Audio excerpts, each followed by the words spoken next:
How the new, expanded federal child tax credit will work. By Laura Olson, Virginia Mercury, July the 13th, 2021. Courtesy of Virginia Mercury.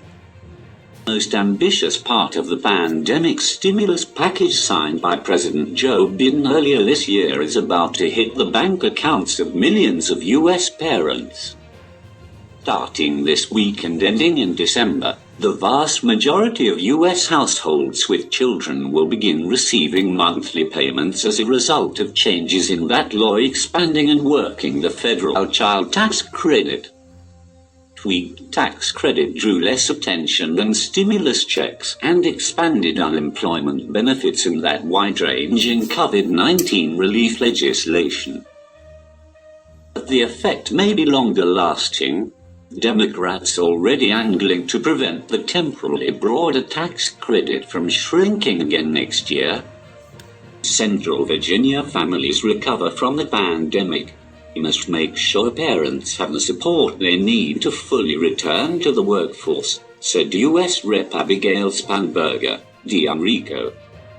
A major hurdle continues to be the rising cost of child care, which is making it harder for families to keep up with the bills, save up and get ahead. More than 80% of children in the 7th District, nearly 150,000 children, will see the immediate benefits. New law not only makes more families eligible for the child tax credit, it also changes when families receive its financial benefits. For the first time, half of the tax credit will be distributed through monthly payments, instead of only when families file their taxes.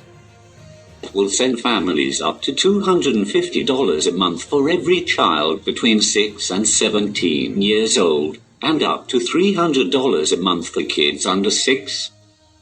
For roughly 39 million households, covering 88% of children in the United States, the monthly checks will be automatic, according to the Internal Revenue Service.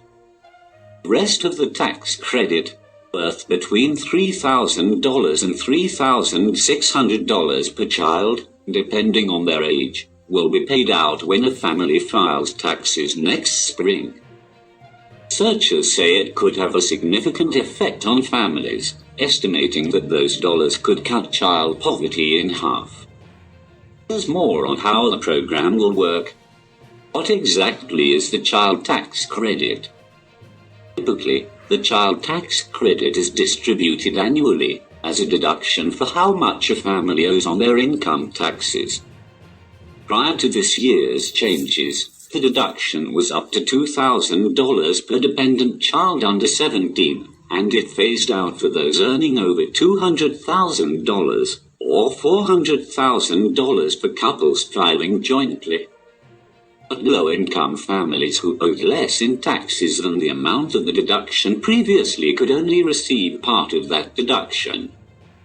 Under the revisions to the tax credit, children as old as 17 now count as qualifying dependents, and low-income families can now receive the full value of that tax credit, even if they have no earned income.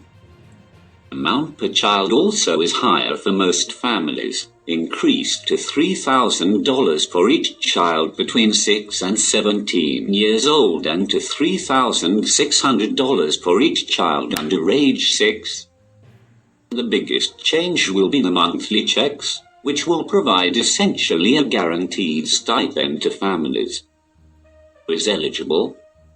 Families can receive the full credit if their income is less than $75,000 for households with a single FLA, $112,500 for head of household FLAs, and $150,000 for married couples filing jointly.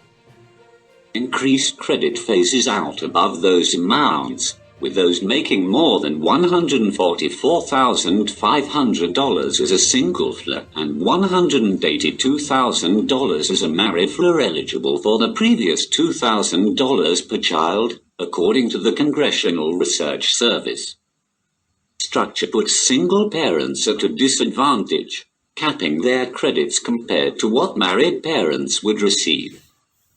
Rep. Katie Porter, the Caliph, single mom, has pushed to make those filing as heads of household, as single parents typically do, eligible for the same amount as married couples.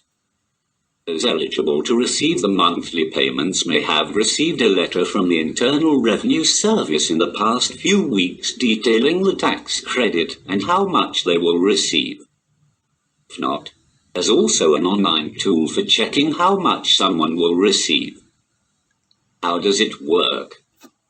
Families who filed tax returns for 2019 or 2020, or who signed up to receive a stimulus check from the Internal Revenue Service, do not need to do anything to begin receiving the monthly payments. Parents who didn't file taxes should use an online IRS tool, called the Non-Flow Sign-Up Tool, to get their money. Payments will be made on the 15th of each month through December, except for August. It is scheduled for the 13th because the 15th falls on a weekend. Two families have to receive the monthly payments. No, though it's too late to opt out of the initial July the 15th payment. Families that would prefer to receive their credits as a lump sum next year can opt out of payments starting in August using the online IRS portal, where they also can update bank account information. Will the tax credit changes affect eligibility for other government benefits programs? No. Receiving the expanded child tax credit will not impact eligibility for means-tested programs like Medicaid, the Supplemental Nutrition Assistance Program, known as SNAP, or Supplemental Security Income, known as SSI. What will this money mean for families? There are no restrictions on how families use the money. Spreading the payments throughout the year, as opposed to the lump sum approach, means that the aid will be better timed to assist with recurring child-related costs. Will the tax credit go away after next year? Pandemic stimulus law only expanded the tax credit for one calendar year, 2021. Would take further action by Congress to extend the changes into future years. Popular temporary tax changes have a way of getting renewed on Capitol Hill. Democrats already have been working to promote the broader tax credit and its effects. The Biden administration fact sheet detailing the tax credit notes that the president strongly believes that we should extend the new child tax credit for years and years to come, and that he had proposed doing so in his American Families Plan.